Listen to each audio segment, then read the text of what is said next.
amnistier tout le monde. Il faut que d'abord...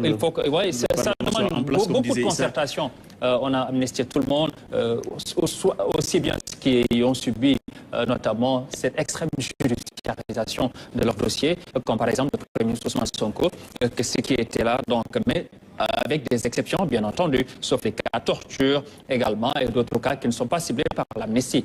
Bon, pour cette question d'amnistie, il va falloir mettre quand même un peu de gants. C'est un domaine extrêmement sensible, mais on voit que c'est une préoccupation de certaines personnes. Mais le gouvernement a même intérêt de revenir sur cette question des droits et des libertés. Aujourd'hui, le Premier ministre Ousmane Sonko, dont le dossier a connu extrême judiciarisation, a en tout cas intérêt à faire que le pays soit dans un état de droit.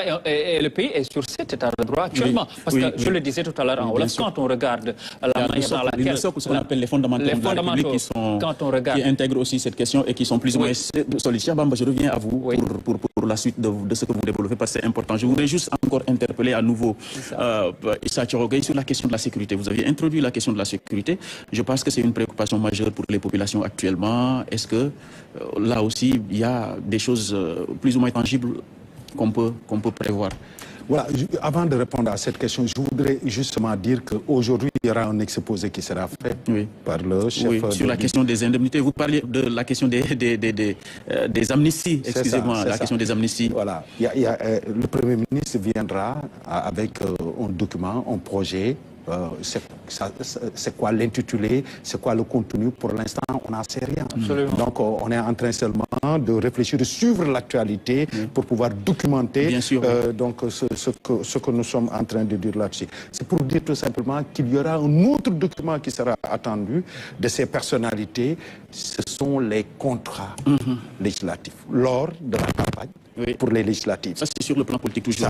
Toujours, mais il faudra s'attendre à ça. Donc, pour moi, il y aura un document qui viendra s'ajouter à ce document qui sera exposé aujourd'hui. Et ce document, ça va s'appeler contrat. Bon document, agenda pour structurer, mais qui sera réajusté. Il y aura des débats à l'Assemblée nationale. Rien, du moins, tout ne sera pas fait et proposé par l'exécutif.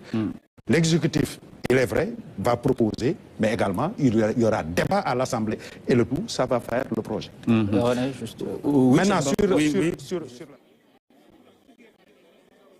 énormément de choses à faire pour lutter contre l'immigration clandestine, pour régler des problèmes d'ordre social, pour régler énormément de choses. Je pense qu'à ce niveau-là, il faudra beaucoup de choses. Il y a un moment où on comptait un peu les meurtres.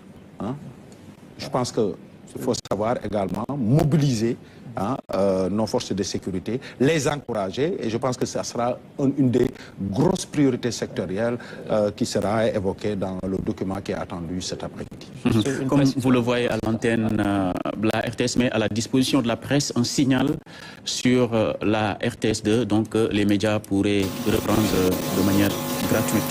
Donc nous fatiguons, nous xarandiku li nga xamné mom moy conférence de presse bu Premier ministre mu wara génn nak def un certain nombre de développements wax en tout cas ki nga xamné foofu lañu fekk réew mi en même temps mu introduire document bi nga xamné moy document de développement de la politique de développement national. Donc ñu ngi dem ba building administratif pour retrouver Adama Anouche Kaba. Adama, bonsoir. Bonsoir à tous. Alors, comme vous l'avez vu derrière moi, le Premier ministre Ousmane Sonko va rejoindre la salle d'un moment à l'autre. Mais avant, nous avons un invité. Il s'agit de Mamgour Ngom, directeur général du bureau d'information et de communication du gouvernement BIC-Gouv, qui va très rapidement revenir sur cette journée. Comme vous le savez, on le rappelle, le chef de l'État, Bassirou Diomaye Faye, a donné instruction au Premier ministre et les services de l'État concernés justement par ces études pour faire l'état des lieux de la situation du pays. Nous sommes avec Mamgour Ngom. Bonsoir Mamgour. Bonsoir. Alors, quelle est la pertinence justement de faire l'état des lieux actuellement à 5 mois de gestion? Je pense que l'état des lieux, c'est un exercice élémentaire en démocratie.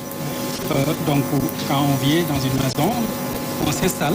On peut s'installer, mais avant de s'installer, on voit ce qui marche dans la maison et ce qui ne marche pas pour pouvoir construire, faire des réflexions et autres. C'est aussi simple que ça, c'est aussi ça un pays. Il faut un état des lieux, il faut une reddition des comptes. C'est un exercice démocratique élémentaire, comme je l'ai dit, et que ça c'est la voie de soi. Aujourd'hui, l'autre exercice, c'est que le gouvernement a jugé nécessaire de sénégalais par ce point de presse et de dire ce qui est l'existant et peut-être éventuellement de se projeter dans l'avenir.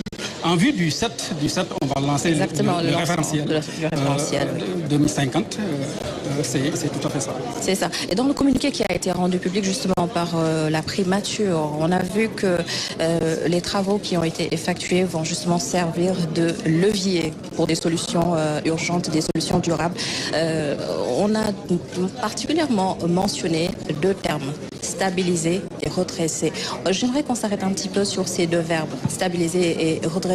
Qu'est-ce que cela sous-entend? Est-ce qu'on devrait peut-être comprendre qu'on a trouvé une situation un petit peu compliquée quand même ou pas du tout? Le Premier ministre et les ministres qui vont intervenir vont largement revenir sur ça. Mais c'est la voie de soi que dans un pays, il faut redresser.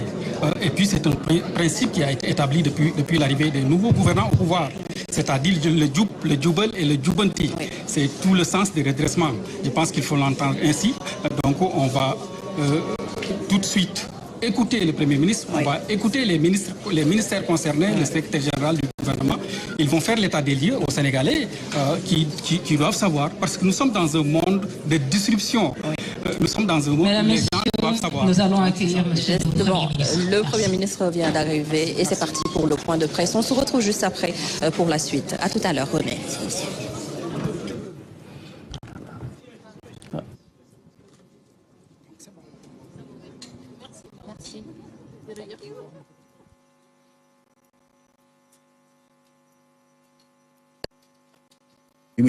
Oui. Merci beaucoup. Voilà, donc comme ni ñu leen ko junjee sànq Premier ministre mu ngi noonu Ousmane Sonko arrivé na ci fi nga xam ne moom mooy lieu bi nga xam ne conférence de presse bi fa la war a amee. Monsieur le Premier ministre, Messieurs les ministres, Mesdames, Messieurs en vos rangs et grades, chers consoeurs et confrères de la presse, merci à toutes et à tous pour la présence massive à ce rendez-vous de partage. Je céderai tout à l'heure le micro à Monsieur le Premier ministre pour son exposé introductif et pour la suite des échanges avec l'intervention des ministres qui l'accompagnent. Et nous nous retrouverons juste après ce premier tableau pour quelques questions et réponses. Et ce sera en fonction du temps qui sera imparti. Donc sans plus tarder, nous allons démarrer, Mesdames, Messieurs. Les caméras sont prêtes, me semble-t-il. Donc, Excellence, Monsieur le Premier ministre, je vous cède le micro. Merci.